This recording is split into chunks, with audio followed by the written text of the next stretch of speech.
Baik, ini dengan Mbak Nova ya? Iya, saya Nova, Kak. Oke, baik.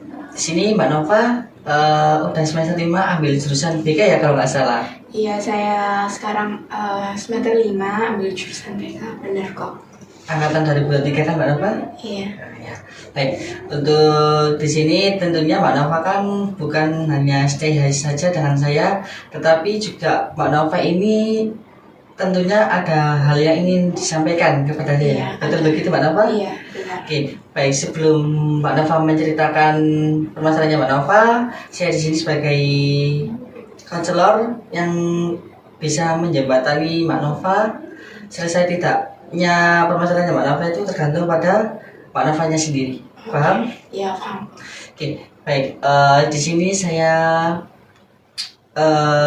mempersilakan Mbak Nova menceritakan yang saya jujur-jujurnya dan terutama nggak usah ditutup-tutupi. Jadi yang tahu permasalahannya Mbak Nova ini hanya saya dengan Mbak Nova saja.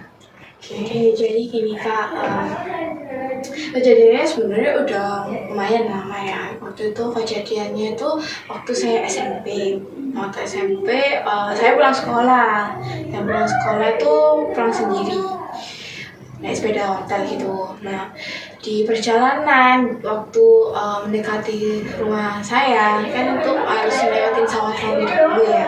Nah, tiba-tiba itu ada orang atau sepeda lewat itu sambil megang ke saya bagian ibaratnya sensitif intim gitu di bagian dada ya. Waktu setelah orangnya melakukan aksinya itu sebenarnya sih nggak sampai ya ke itunya, cuma ya betul di tengah lah. Nah, saya setelah kejadian itu kayak bengong mencerna kejadian itu, kayak ini beneran terjadi apa enggak sih? Oh, ini cuma kayak mimpi halusinasi saya gitu kan. Oke. Aku bingung nih. Terus kejadian itu nggak satu kali yang saya alami, tapi kurang lebih 2 kali kejadian. Nah, yang saya herankan ini waktu kejadian kedua itu kejadian itu di tempatnya sama, di posisi yang sama kurang lebih kalau nggak salah. Tapi orangnya tuh beda. Yang kedua ini lebih muda atau masih ibaratnya masih remaja atau dewasa gitu kan tuh. Nah, cerita kejadiannya itu saat saya habis nganter ngaji adik saya waktu pulang. Nah, waktu pulang saya ya nyantai kan, emang kan udah nganter adik gitu kan pulang, lihat spion. Dan waktu lihat spion kok anak itu atau remaja itu, dewasa itu kayak ibaratnya mukanya tuh kayak senyumnya tuh mengarah ke saya dan kayak mau membuat hal sesuatu lah gitu. Oke, tak biarin karena kok yang lain, sepeda-sepeda yang lain itu nyalip saya gitu kan, kok ini enggak. Nah, kalau misalnya enggak, tapi kan enggak sepenuhnya fokus ke depan atau sayanya kan ya, atau mungkin lainnya emang mau pelan-pelan, tapi itu enggak, kayak emang udah disengaja gitu loh. Nah, udah karena saya kayak penasaran ya, coba sih saya nyetirnya tuh kayak agak dibanterin gitu kan, saya kasihnya agak banter. Nah, waktu saya coba ternyata anaknya tuh ngikutin sesuai kecepatan saya bersepeda. Terus coba saya pelankan, itu sama. Akhirnya karena saya kayak ibaratnya udah gak mampu, takut jatuh ya, apalagi saya bawanya sepedanya besar gitu. Akhirnya saya ngalah pelan. Nah, akhirnya itu tadi maju megang. Ya sama sih kayak kejadian pertama, posisinya juga posisinya nggak di kayak di pasnya, kayak di tengahnya. Walaupun kalau dibilang nggak kena, kalau dibilang nggak kena ya sebenarnya nggak kena di posisi yang tepat, tapi kayak membuat Mbak Nova itu semakin apa ya, mempunyai trauma yang besar gitu mungkin Mbak Nova ya. Iya, sampai sekarang itu kadang itu rasa trauma itu ada. Setelah kejadian itu kayak bener kayak baru kejadian kedua itu sih baru kayak saya nangis. Habis itu kayak gak nyangka kok kenapa kok ini kejadiannya kok 2 kali nih aku salah apa sama mereka, kenal aja enggak gitu. Setelah kejadian kedua itu saya pergi mana mungkin ke kampus atau disuruh mama beli apa-apa itu naik sepeda sendiri itu sebenarnya saya tuh takut kejadiannya itu terulang lagi, apalagi saat misalkan ya di posisi saya, nah di belakang tuh ada sepeda mau lewat gitu tapi nggak bisa karena di lawan arah itu lagi rame, jadi orangnya kan nggak bisa nyalip, akhirnya nunggu kan. Nah tapi orangnya tuh terlalu mepet ke saya, nah posisi saya nyetir gini, saya mikirnya tuh orangnya tuh mau sama melakukan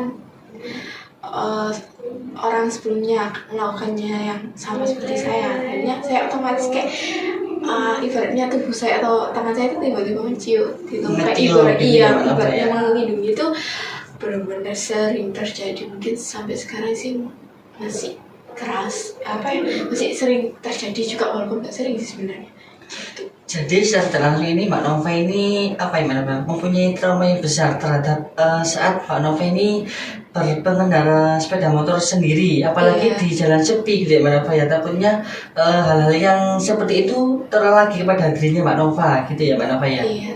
Oke, baik. Di sini saya mempunyai salah satu teknik hipnoterapi. Apakah Mbak Nova di sini sudah mengetahui hipnoterapi itu seperti apa? Sepertinya sih udah, tapi nggak apa-apa boleh minta tolong jelasin sedikit lagi gitu Kak. Oke, baik. Di sini teknik hipnoterapi ini seperti Mbak Nova kan tadi trauma. Nah, di sini tuh Mbak Nova bisa membayangkan bagaimana Mbak Nova itu bisa tenang dan bisa mengondisikan pikirannya Mbak Nova supaya hal-hal yang sudah terjadi itu seakan-akan udah tidak terjadi lagi dan apa ya Mbak Nova ya, secara tidak langsung itu nggak bakal pulang lagi gitu. Istilahnya Mbak Nova ini udah rileks buat menghadapi buat menghadapi permasalahan yang sama itu tadi, paham? Iya Pak. Oke Mbak Nova, apakah Mbak Nova bersedia buat mencobanya mungkin? Ya siap, bersedia. Oke, baik. Di sini Mbak Nova bisa menutup matanya terlebih dahulu buat sesi teknik hipnoterapi ini akan berjalan dengan lancar. Ini kalau saya sambil sendiri nggak apa-apa? Iya, nggak apa-apa. Silakan. Saya camkan dulu ya. Iya, boleh. Dan sekarang Mbak Nova bisa tarik nafas terlebih dahulu agar supaya tubuhnya Mbak Nova ini rileks. Sudah Mbak Nova? Sudah. Nah, Mbak Nova bisa membayangkan bahwasanya Mbak Nova ini sedang mengendarai motor yang dimana pada tempat itu ada keramaian. Maksudnya bukan Mbak Nova aja yang melewati jalan tersebut, tetapi juga banyak orang. Dan situ Mbak Nova itu posisinya itu mau disalip sama orang.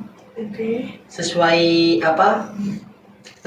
kejadiannya Mbak Nova itu, tapi bayangkan di situ tuh seakan-akan Mbak Nova ini apa ya Mbak Nova ya,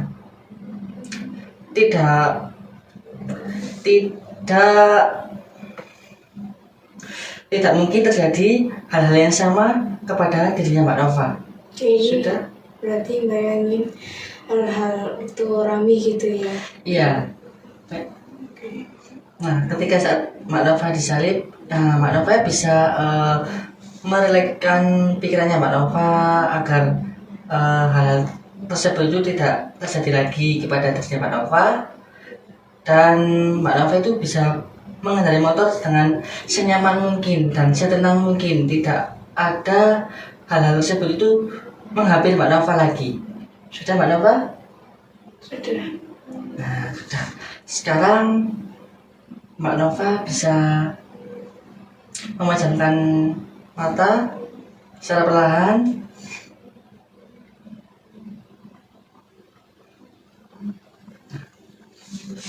Gimana perasaannya Mbak Nova sekarang setelah melakukan proses teknik hipnoterapi ini?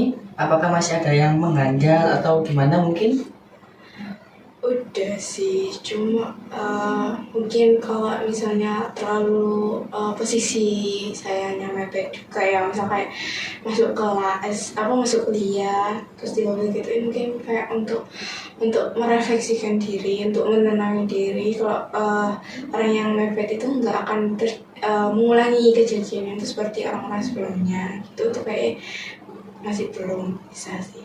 Tetapi kan Mbak Nova di sini juga setidaknya sudah mempunyai apa Mbak Nova ya, cara mengatasinya gitu supaya Mbak Nova ini tidak lagi panik saat mengendarai motor ataupun saat di jalan yang sepi gitu. Apalagi kan ini juga memungkinkan Mbak Nova ini agar traumanya tidak bertambah lagi gitu. Baik, di sini apakah Mbak Nova masih ada hal yang ingin disampaikan lagi atau gimana? Sudah sih, itu aja sih. Oke, kita akhiri proses konseling pada hari ini. Kita jumpa lagi saat Mbak Nova sekiranya membingungkan atau masih kurang paham atau masih ingin menjumpai saya, silakan hubungi saya gitu ya Mbak Nova ya. Oke, saya akan hubungi. Oke, baik. Terima kasih Mbak Nova, saya ucapkan. Oke, saya izin pamit dulu ya. Ya, boleh, silakan. Terima kasih. Ya, sama-sama.